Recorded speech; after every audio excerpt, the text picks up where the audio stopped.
Dans notre quête constante d'un mode de vie plus sain, nous rencontrons souvent des informations essentielles qui peuvent faire la différence entre santé et maladie.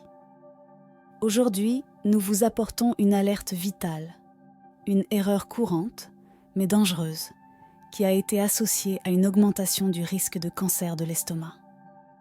Ce type de cancer, souvent silencieux dans ses premiers stades, peut se développer de manière insidieuse, faisant de la connaissance et de la prévention vos armes les plus efficaces. Cependant, avant de plonger dans les causes spécifiques de ce grave problème de santé, il est important de comprendre ce que représente le cancer de l'estomac. Caractérisé par une croissance incontrôlée de cellules anormales dans la muqueuse de l'estomac, ce type de cancer peut être influencé par une série de facteurs, y compris les habitudes alimentaires, le mode de vie et même la génétique. Identifier et modifier ces facteurs de risque peut être une étape cruciale dans la réduction du risque de développer cette maladie potentiellement mortelle. Avant de commencer, bonjour, je suis Camille et nous entamons un nouveau voyage de conseils et d'attention à notre santé et aux alertes de notre corps. Pour continuer, laissez un j'aime sur cette vidéo et aussi un commentaire pour que nous puissions discuter. Et n'oubliez pas de vous abonner. Et découvrons ensemble les 12 causes du cancer de l'estomac. Numéro 1. Infection par Helicobacter pylori.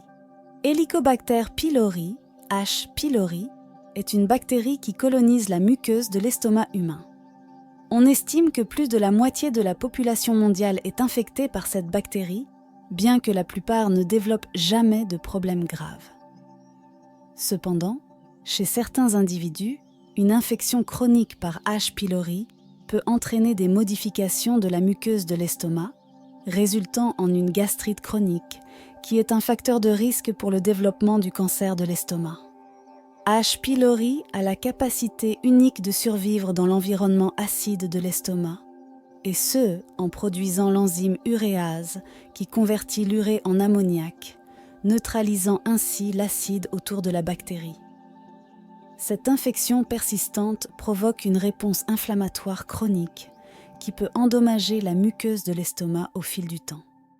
Ce dommage peut conduire à la métaplasie, un changement dans la forme des cellules gastriques et éventuellement à l'adénocarcinome gastrique, le type le plus courant de cancer de l'estomac. Le traitement de l'infection par H. pylori implique généralement une combinaison d'antibiotiques et de médicaments pour réduire l'acide gastrique. Il est crucial d'identifier et de traiter cette infection, en particulier dans les populations à forte incidence de cancer gastrique. Des recherches récentes ont également exploré des vaccins contre H. pylori en tant que stratégie préventive potentielle, bien qu'ils soient encore à des stades expérimentaux. Numéro 2. Régime riche en aliments salés, fumés ou en conserve. Les aliments salés, fumés et en conserve sont connus pour contenir des niveaux élevés de nitrates et de nitrites, qui peuvent se convertir en composés N-nitroso dans l'estomac, des substances potentiellement cancérigènes. Une forte consommation de sel est également liée à des lésions de la muqueuse de l'estomac, ce qui peut augmenter le risque de cancer. Ces aliments sont particulièrement courants dans certains régimes régionaux et peuvent être un facteur contribuant aux variations géographiques de l'incidence du cancer de l'estomac. Le processus de fumage, en particulier dans les méthodes traditionnelles, peut introduire des hydrocarbures aromatiques polycycliques, HAP, dans les aliments. Les HAP sont connus pour leur potentiel cancérigène. De plus, les aliments conservés dans le sel, comme les cornichons et les poissons salés, peuvent contribuer à la formation de substances nocives dans l'estomac. Des études épidémiologiques ont constamment montré une association entre la consommation de CES type d'aliments et un risque accru de cancer gastrique. La prévention passe par la modération de la consommation de CES aliments et l'adoption d'un régime plus équilibré, riche en fruits et légumes frais. Ces derniers contiennent des antioxydants, tels que les vitamines C et E, qui peuvent aider à neutraliser les composés nocifs. L'Organisation mondiale de la santé, OMS, recommande de limiter la consommation d'aliments transformés et conservés dans le sel pour réduire le risque de cancer de l'estomac. Numéro 3. Tabagisme. Le tabac est l'un des principaux facteurs de risque connus pour plusieurs formes de cancer, y compris le cancer de l'estomac. La fumée de cigarettes contient plus de 7000 substances chimiques, dont beaucoup sont reconnues comme cancérigènes. Ces substances peuvent être ingérées directement par la fumée ou indirectement par le tabagisme passif, affectant l'estomac et augmentant le risque de cancer. Le tabagisme affecte l'estomac de plusieurs manières. Il peut altérer la sécrétion d'acide gastrique, nuire à la régénération de la muqueuse de l'estomac et réduire l'efficacité de la barrière muqueuse qui protège l'estomac. De plus, le tabac peut interférer avec le fonctionnement du sphincter œsophagien inférieur, contribuant au reflux acide, ce qui endommage encore plus la muqueuse de l'estomac et augmente le risque de cancer. L'arrêt du tabagisme est l'une des mesures préventives les plus efficaces contre le cancer de l'estomac.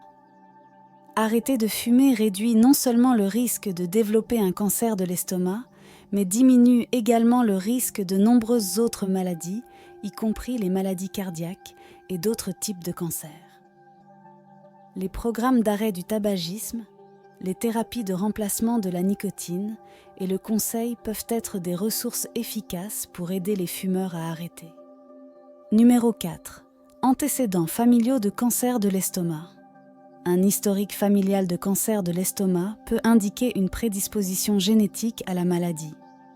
Les études montrent que la présence d'un parent de premier degré avec un cancer de l'estomac augmente significativement le risque pour un individu de développer la maladie.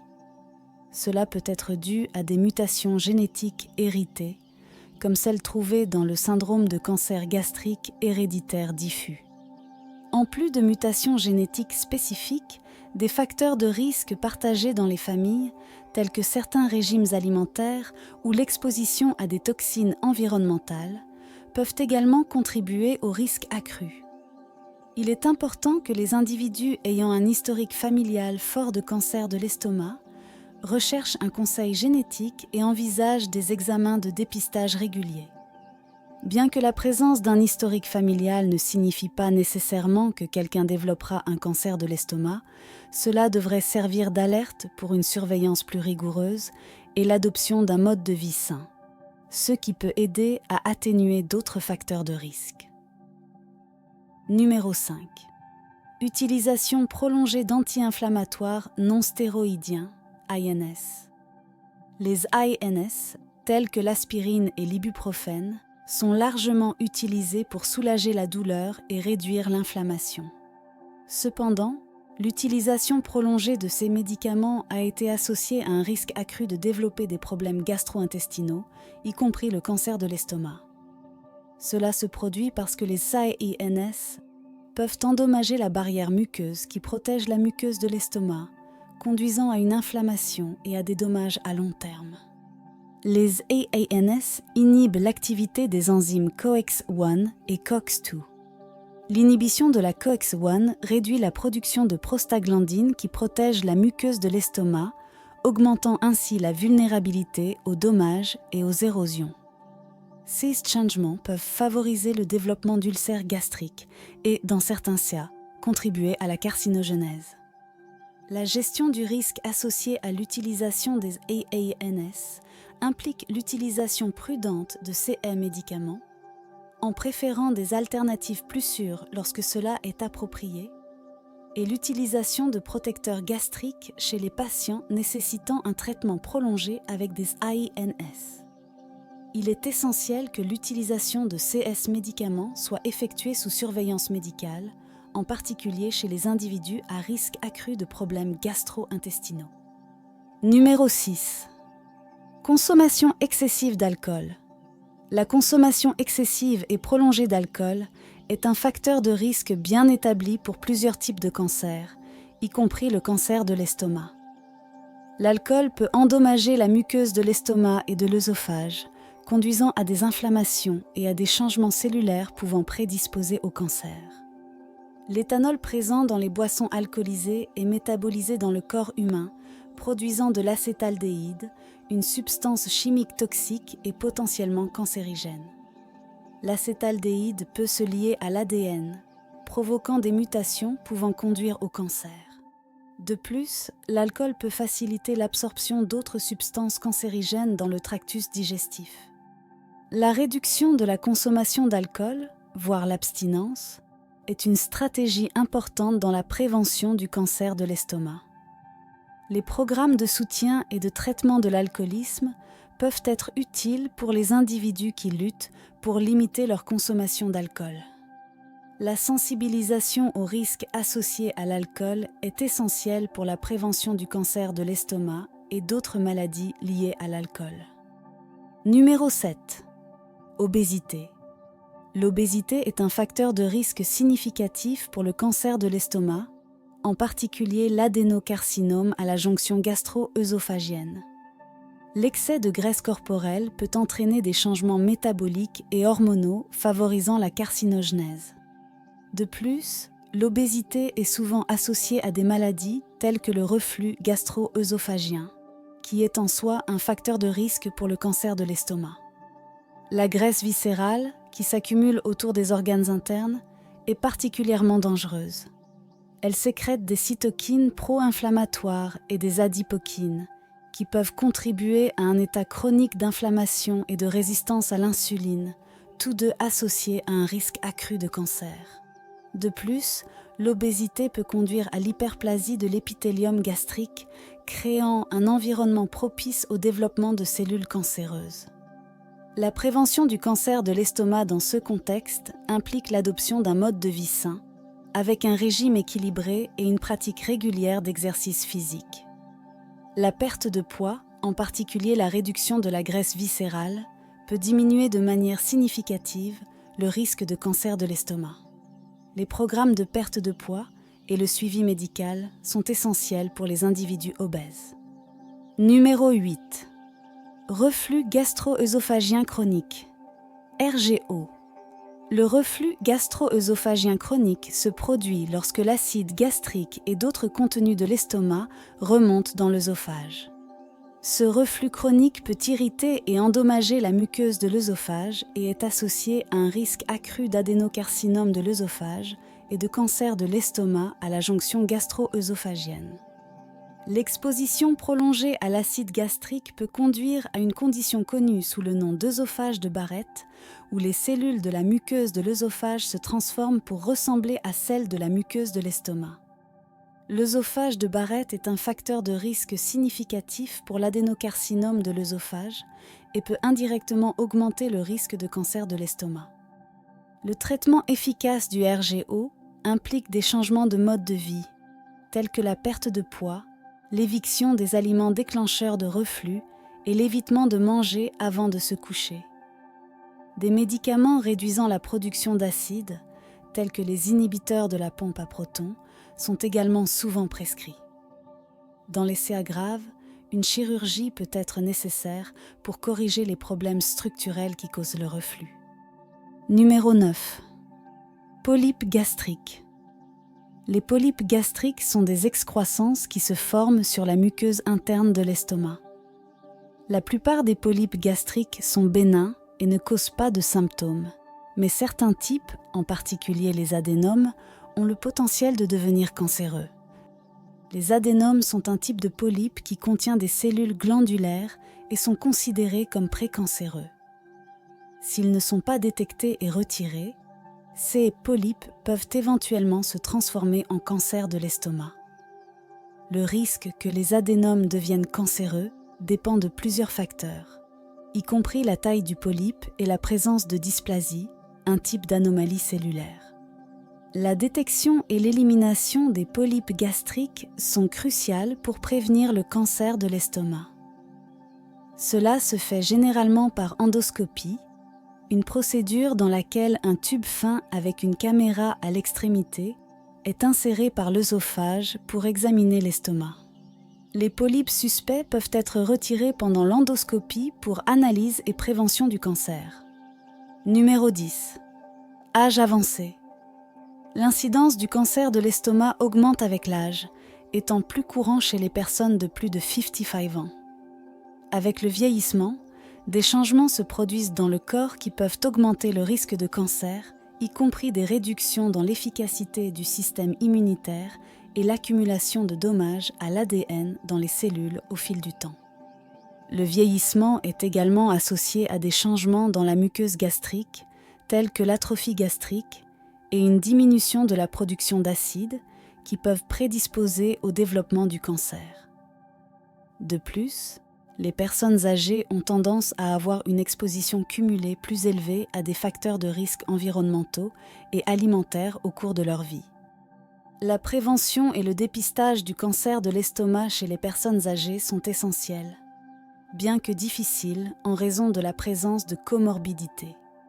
Une surveillance régulière, y compris des examens endoscopiques chez les individus à haut risque, et le maintien d'un mode de vie sain sont importants pour la détection précoce et la prévention du cancer de l'estomac dans cette tranche d'âge. Numéro 11. Sexe masculin. Les hommes ont une probabilité plus élevée de développer un cancer de l'estomac que les femmes. La raison de cette différence de genre n'est pas entièrement comprise, mais on pense que des facteurs biologiques, comportementaux et environnementaux jouent un rôle. Certaines études suggèrent que les hormones sexuelles, en particulier les œstrogènes, peuvent avoir un effet protecteur sur la muqueuse de l'estomac, ce qui pourrait expliquer la moindre incidence du cancer de l'estomac chez les femmes.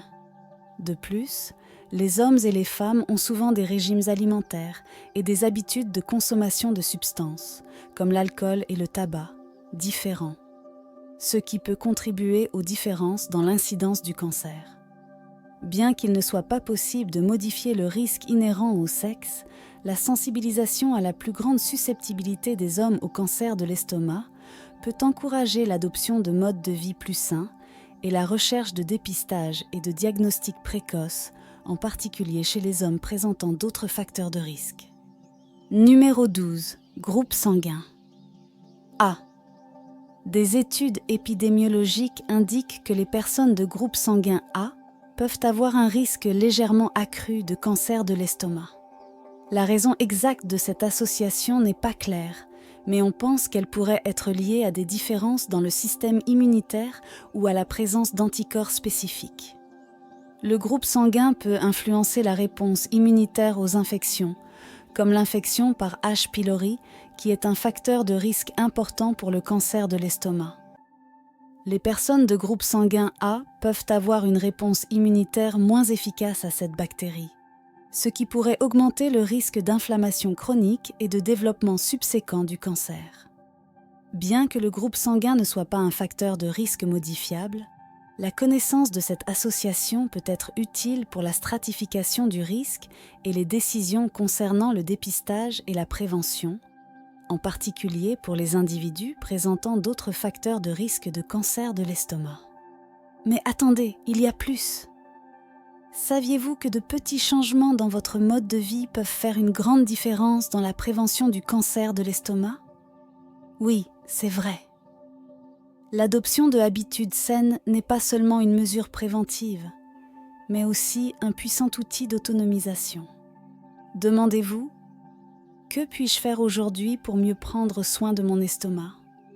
Que ce soit réduire la consommation d'aliments transformés, arrêter de fumer, ou simplement augmenter votre consommation de fruits et légumes frais, chaque étape compte. Et rappelez-vous, la prévention est toujours la meilleure stratégie. Maintenant, nous voulons entendre votre voix. Laquelle de ces informations vous a le plus surpris? Partagez dans les commentaires et continuons cette conversation.